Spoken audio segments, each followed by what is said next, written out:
The first explosion was visible from 43 nautical miles. At 2:08 a.m. on March 21, 2026, USS Gravely's bridge watch detected the flash on the southwestern horizon. A white-orange pulse that lasted 1.4 seconds and was followed 11 seconds later by a second larger detonation that climbed above the horizon line and held its glow for nearly 4 minutes before the smoke column began to obscure it. The officer of the deck had the report to the Combat Information Center in 14 seconds. The CIC's sensor team had already slewed the ship's electro-optical targeting system toward the bearing and was pulling a thermal image that confirmed what the geography and the timing already suggested. The Marjan offshore oil platform complex, operated by Saudi Aramco in the northern Arabian Gulf, approximately 95 nautical miles southeast of Kuwait City, was on fire. Platform Alpha, the primary processing hub of a complex that handled 900,000 barrels of crude per day, had been struck. The IRGC had been planning the Marjan strike for 19 days. The planning had begun on March 2nd, 4 days after the February 28th U.S.-Israeli strikes on Iran, when the IRGC's Strategic Targeting Committee had convened an emergency session to assess what options remained available to Iran for imposing costs on the coalition that had removed its supreme leader and devastated its military infrastructure. The committee's analysis was direct. Iran's conventional military capacity had been severely degraded, but the economic architecture that underpinned the Gulf states supporting the U.S. campaign, the oil platforms, the liquefied natural gas terminals, the desalination infrastructure, remained largely intact and largely undefended against precision strike. Saudi Arabia had contributed basing rights, overflight corridors, and diplomatic support to the coalition. The UAE had provided logistics infrastructure. Kuwait had accommodated U.S. force posture adjustments. None of these states had declared war on Iran. None of them were formally party to the conflict. All of them were exposed. The Marjan complex had been selected from a target list of 14 candidate platforms for 3 reasons. First, its production volume made it a symbol whose destruction would generate immediate and measurable global energy price impact. The kind of impact that would demonstrate to international audiences that supporting U.S. military operations against Iran carried concrete economic consequences. Second, its location in the northern Arabian Gulf placed it within comfortable range of the IRGC's shore-based Noor anti-ship missile batteries positioned in the Bushehr coastal zone, which had survived the February 28th strikes because their positions had been assessed as low-priority targets during the initial campaign planning. Third, and most important to the operational planners, it was a fixed target in a fixed location with no organic air defense, no military escort, and no rapid reaction protection from any U.S. Navy asset closer than USS Gravely, which had been operating 43 nautical miles to the northwest on a standard patrol tasking that was not specifically oriented toward offshore infrastructure protection. The strike package had consisted of 6 Noor anti-ship cruise missiles, the same coastal launched variant that had been employed against USS Lady Gulf 17 days earlier. Launched from 2 battery positions near Bushehr in a coordinated salvo timed to arrive at the platform complex in 2 separated waves. The first wave, 3 missiles, targeting Platform Alpha's primary processing infrastructure. The second wave, 3 missiles, targeting the platform's living quarters module and communications hub, timed to arrive 4 minutes after the first wave, on the assumption that the 4-minute interval would allow emergency response resources to commit to the initial strike site before the second wave rendered them unable to respond. The 4-minute interval was not a tactical interval. It was a psychological one. The planners of the Marjan strike had studied emergency response doctrine for offshore platforms and had identified the 4-minute window as the period during which an emergency response becomes committed. When the firefighting teams are moving, when the evacuation protocols are engaging, when the attention of every person in the complex is oriented toward the initial impact site. The second wave had been designed to arrive into that committed, distracted posture. What the planners had not modeled was USS Gravely. At 2:08 a.m., the instant the officer of the deck reported the horizon flash, the tactical action officer in Gravely's CIC executed a decision that had been pre-authorized by the ship's commanding officer at the beginning of the patrol cycle 16 days earlier. If hostile action against Saudi offshore infrastructure was detected within sensor range, treat the event as a threat to the maritime domain and activate the ship's long-range surveillance posture immediately, without waiting for external confirmation or additional authorization. The tactical action officer activated the ship's AN/SPY-1D radar to full power at 2:08:14 a.m., 6 seconds after the OOD's report, and simultaneously directed the ship's electronic warfare suite to begin wideband passive collection on all bearing sectors. What the radar saw at 2:08:19 a.m. on the southwestern bearing resolved the situation immediately and completely. 3 inbound contacts, bearing 221, speed 550 knots, altitude 8 meters, range from Gravely 61 nautical miles, range from the Marjan complex's living quarters module 43 nautical miles. The second wave was already airborne. It had been launched from the Bushehr battery positions at 2:04 a.m., 4 minutes before the first wave impacted Platform Alpha, time to cross the Marjan complex 4 minutes after impact. The 4-minute psychological window that the Iranian planners had engineered was also, precisely, the window inside which the second wave was most exposed to an intercept from a surface combatant positioned northwest of the target. The planners had not identified USS Gravely's patrol position accurately. Their targeting intelligence had placed the destroyer 12 nautical miles further north, outside the SM-2's engagement envelope for a low-altitude sea-skimming contact at 61 nautical miles, 12 miles of positional error. In the geometry of surface-to-air engagement against a fast, sea-skimming cruise missile, 12 miles is not a small number. It is the number that determines whether the intercept is possible. USS Gravely was at 61 miles. The intercept was possible. Barely.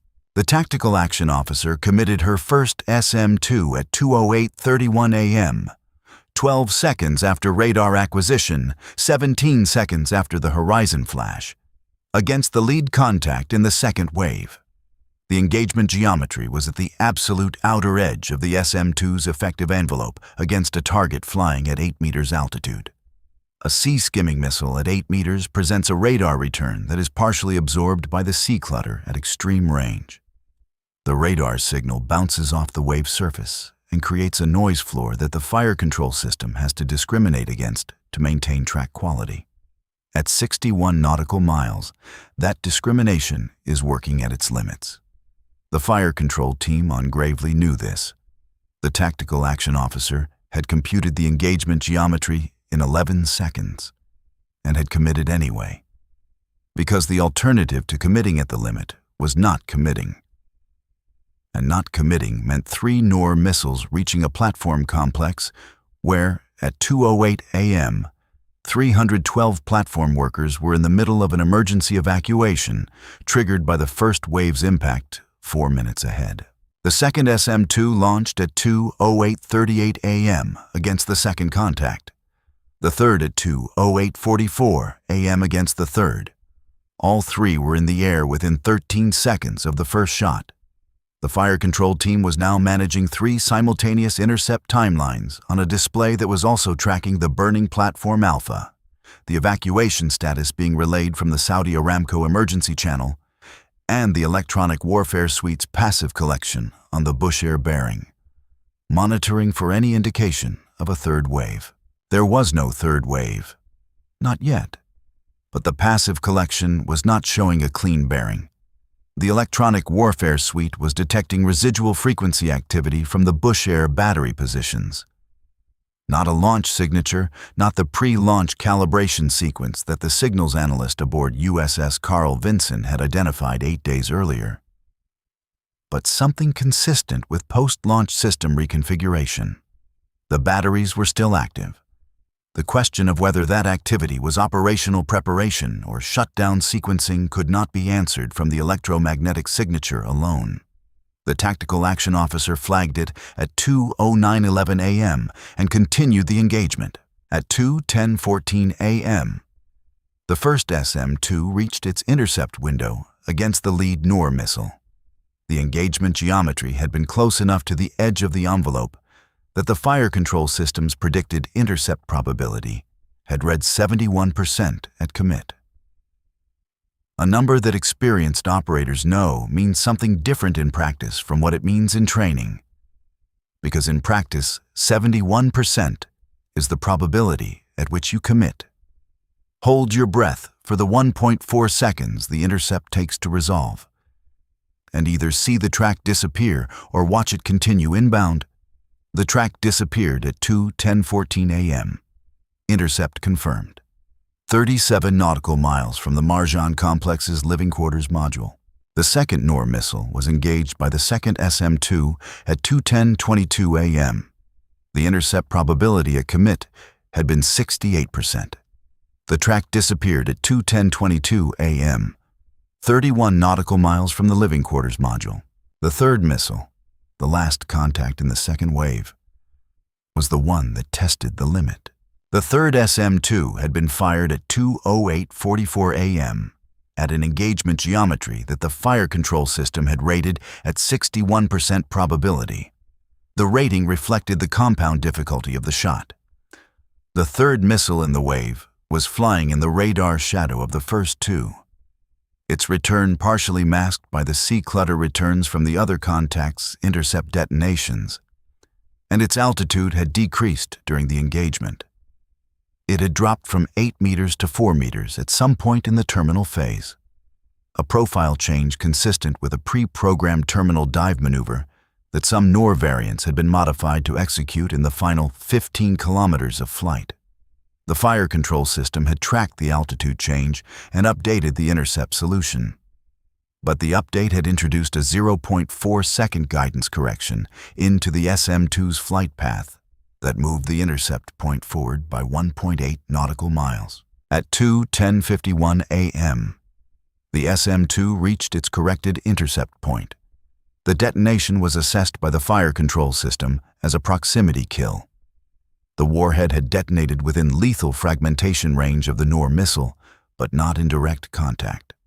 Proximity kills against cruise missiles are highly effective when the fragmentation pattern intersects the target's guidance or propulsion systems. They are not always effective. The fire control system reported the third contact as probable kill at 2:10:51 a.m. and flagged it for continued tracking. Continued tracking showed the contact still inbound. Degraded, its radar return had changed, suggesting structural damage, but still inbound at reduced speed and a slightly erratic flight path that indicated guidance system compromise without complete guidance system loss. It was 19 nautical miles from the Marjan complex living quarters module. At its current speed, approximately 280 knots, it would reach the module in approximately 3 minutes and 50 seconds. USS Gravely's commanding officer was on the bridge. He had been there since 2:08:17 a.m., 3 seconds after the OOD's report. He had watched the engagement unfold on the repeater display next to the helm console and had not intervened. The TAO was executing correctly. The engagement was proceeding as it should.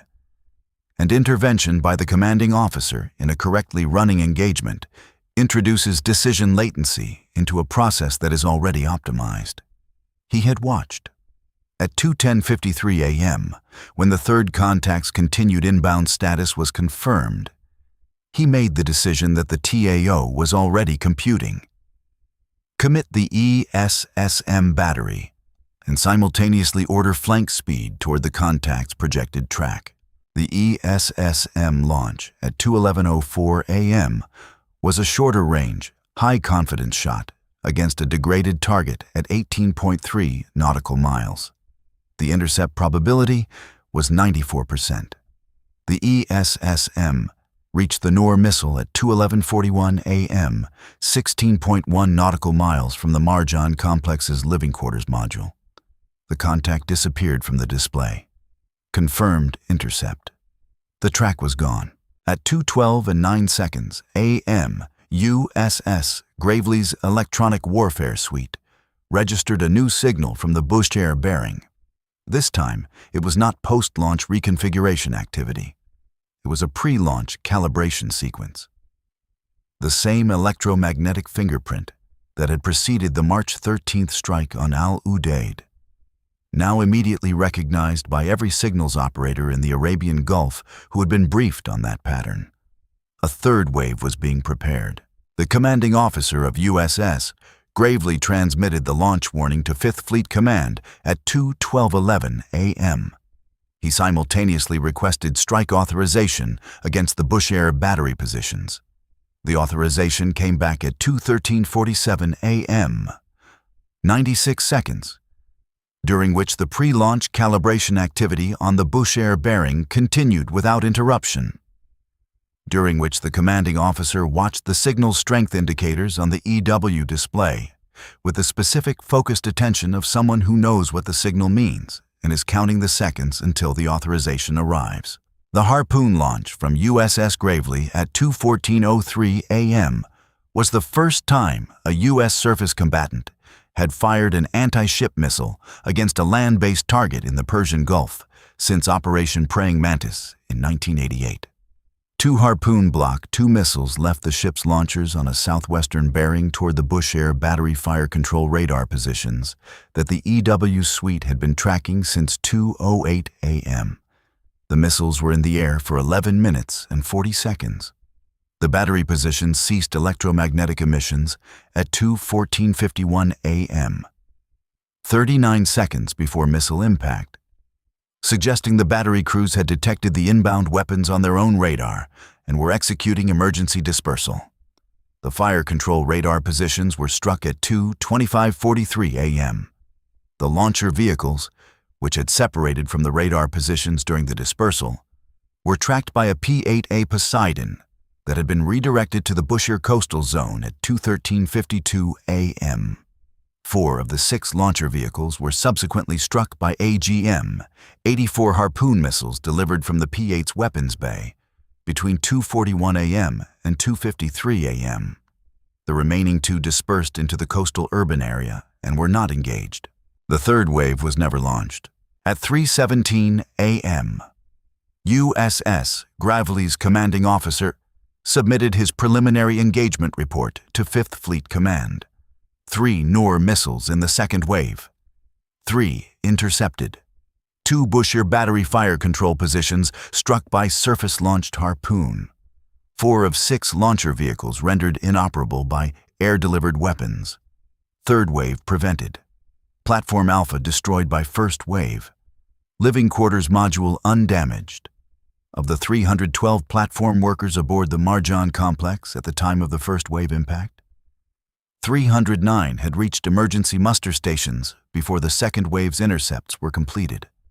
3 workers had sustained injuries from the first wave's impact. No fatalities. The 3 workers injured in the first wave were evacuated by Saudi Coast Guard helicopter at 4:41 a.m. Platform Alpha would require 18 months of reconstruction before it returned to full production capacity. The 900,000 barrels per day that it processed were redirected. In the days following the strike, through alternative Aramco infrastructure at a cost in reduced throughput that the Saudi Energy Ministry calculated at approximately $340 million over the reconstruction period. The global oil price, which had already been elevated by the conflict's disruption of Gulf shipping, moved an additional 7% on the morning of March 21st. All of those numbers were real and consequential. None of them contained the number that defined the night. 3 missiles in the second wave, engaged at the limit of the SM-2's effective envelope in the dark against sea-skimming targets that the Iranian planners had positioned USS Gravely 12 miles too far north to reach. 3 for 3. The third, at 94% after the first try at 61%, had produced a proximity kill that required a second shot and a flank speed sprint toward a 19-mile intercept window that was closing at 280 knots. In a different geometry, with the destroyer 12 miles further north as the Iranians had planned, the 3 missiles of the second wave would have reached the Marjan complex living quarters module between 2:11 a.m. and 2:12 a.m. The 309 platform workers who had reached their muster stations would have been in them. The timeline of the evacuation, as reconstructed from the platform's emergency management logs, showed that the last worker reached a muster station at 2:11:47 a.m. The third Noor missile, in the scenario where USS Gravely is 12 miles north, impacts the living quarters module at approximately 2:11:55 a.m. 8 seconds, and 12 miles.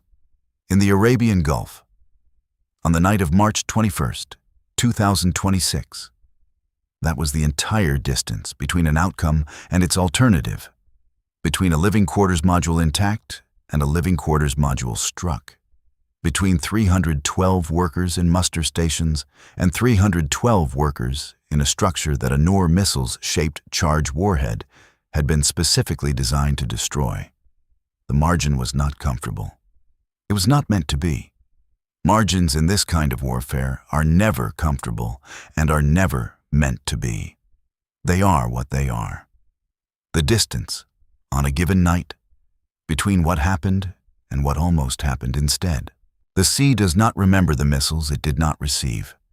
The people who would have been in the living quarters module at 2:11:55 a.m. went home.